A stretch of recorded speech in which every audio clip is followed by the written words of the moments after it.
place that's still very mythic in my imagination for running around in the trees and imagining us being chased by wolves and bears and really had those things. And it's a great landscape. So in writing the book, I was focusing a lot on landscape. And it also has some family stories in the background. And to me, what's great about fiction is how the unconscious transforms this real material from our lives into something else that's surprising even for the author.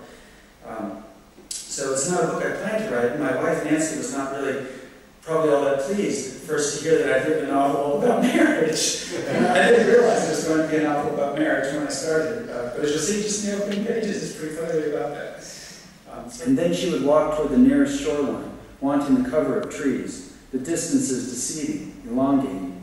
At the edge of the lake, ruptures and monuments of ice, their peaks covered in snow, mountains of another scale.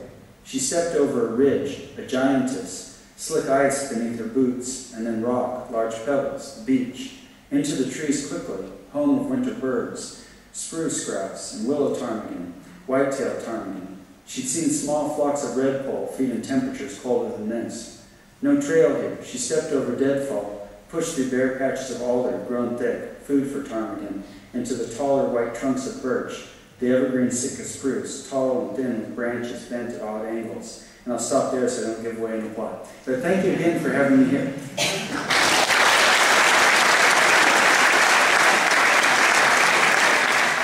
Tonight I'm going to read just a few snatches from two books. One, a novel called Old School. Though it has a somewhat autobiographical tone, it is a first-person narrator. It's not a memoir. Though I do have many things in common with this narrator. He's actually a little older than I am for certain reasons in the book, and the circumstances of it are that when I was 15, I went back east to a boarding school on scholarship. I had, frankly, faked my way in. My fakery eventually caught up with me, and in my last year, I was dropped from the rolls of the school. But the other man had a sawed-off shotgun. "Keep your big mouth shut," the man with the pistol said, though no one had spoken a word. "One of you tellers hits the alarm, you're all dead meat." "Oh, bravo," Andrew said, "dead meat."